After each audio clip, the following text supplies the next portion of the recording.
was a really nice mixture. They make it look really easy. Yeah. Yeah, go ahead. Just a comment. Thank you to all of you, to the cast, the crew, to Kale for putting this together, because as a hula dancer, I have encountered every single one of the issues that came up in this film, and it addresses it, it looks at it, it humanizes it, and finds a way for all of us to understand it in a really, really positive light. So thank you. That's nice. I will relay that to him. That's a lot of the questions come up in the film are things that Kale has either gone through himself or his other hula brothers or sisters. So he's experienced it. Originally, he wrote the film for himself. He was going to act in that role, but it was a lot to act as well as direct. And luckily, when we were auditioning people, we lucked out, we found Tui. So it was really great, but we get that comment a lot from hula halaus, is that, yeah, we go through the same thing. And it's great because not a lot of people understand hula and the real roots behind it. So it's educational, at the same time entertaining. At least I hope. Yeah. Do you have you had a question? You go ahead. Hi. For the dancer, so your kumu hit you with puili sticks also? Ole, but I wouldn't think it's out of the realm. Exactly. Depends on the teacher. Exactly. There are so many halaus, and I'm also a college teacher as well as a dancer, and I know we can use these films like this in teaching as well. So I wanted to know when the film would be available for people to purchase, like if a halau wanted to purchase it, so all their Sure. dancers could see it. And if I Yeah, we wish we had it ready right now. We don't. It's right now. It's basically tours for a full year. Okay. And we only started in October, really officially. So it goes a full year. But I think before the end of, I think he's hoping October that the DVDs will be available for sale. In Hawaii right now, it's only available on pay-per-view through Oceanic Cable.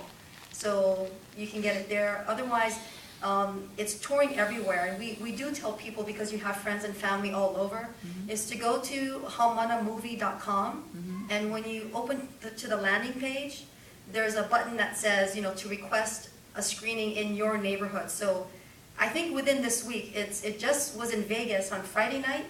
That was it's in Seattle again, coming up soon.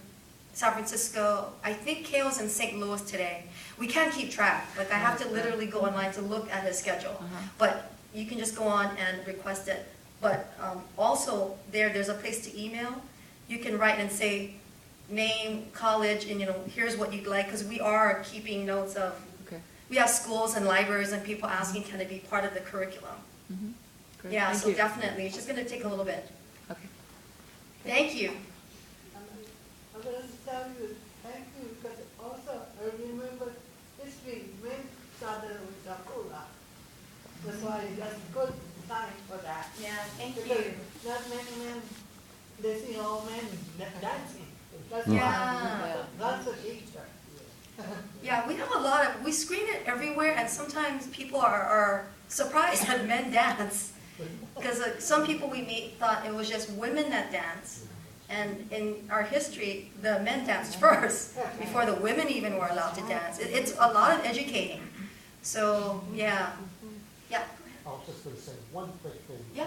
That was great we thought this was good about the Waikiki stuff and then the real hula. We thought that was great and brought it out.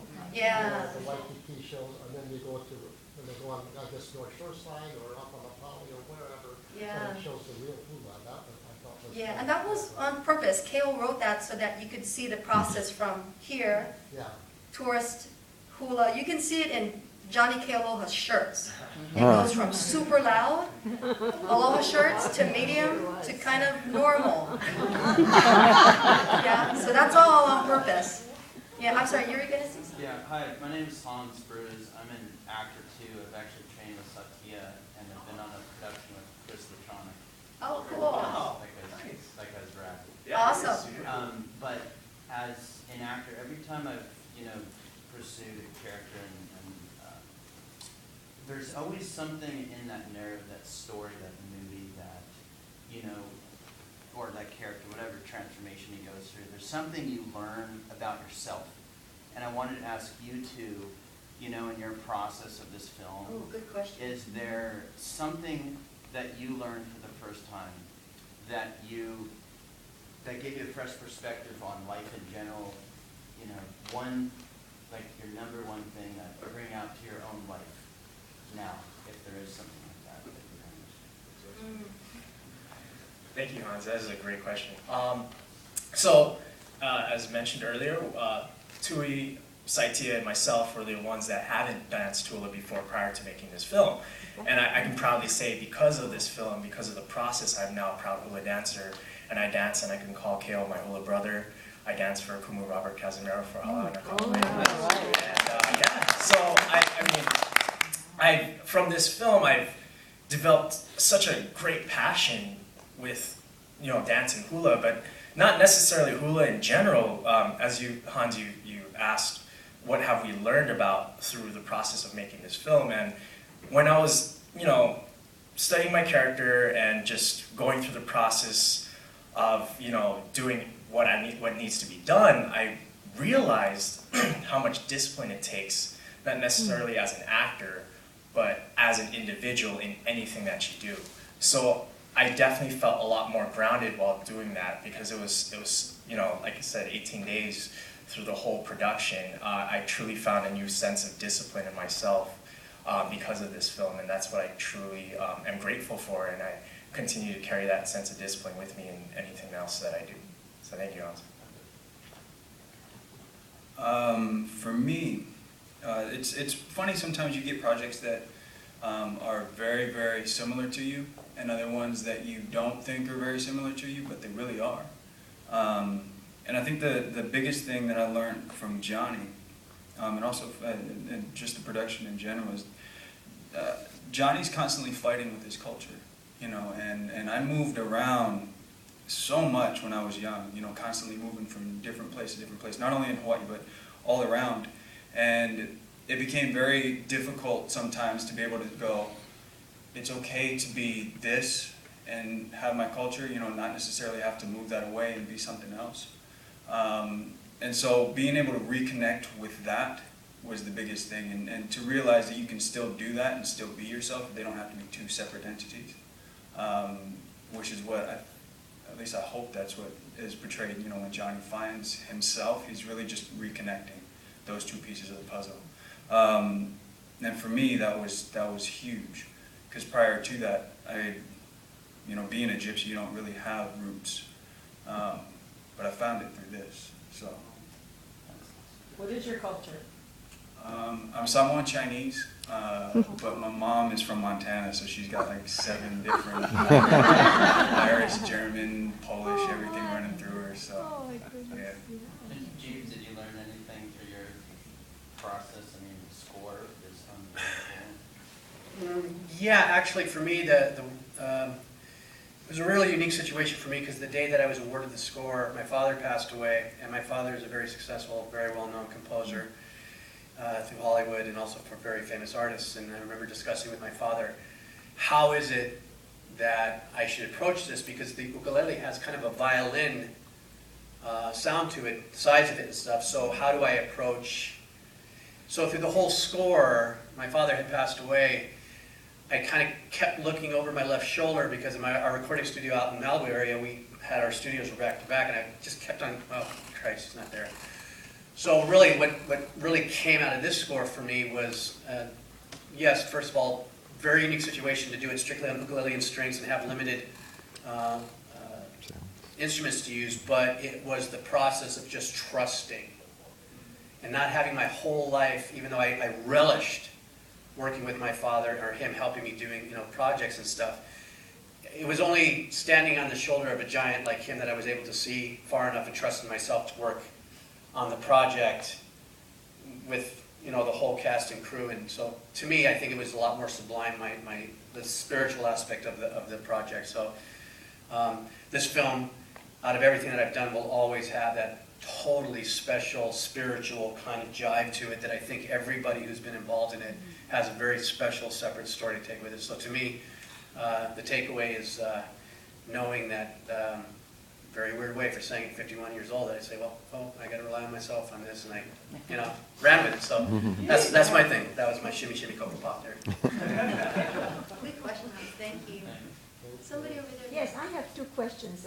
Do you know when the next showing is? And I want to ask him, how long did it take you to learn the hula? Okay. So do you want to answer the first question? Yeah, you answer. Oh, okay, thank you. Well, the next showing, I have to look at Haumanamovie.com. You can see the screening schedule conveniently at wherever you're located at when the next showing is. But to speak from what I know, because I just came back from Vegas yesterday with KO, Saitia, we had a screening there. And after that, I know that the next showing is going to be in Seattle for the Seattle Asian Film Festival this weekend.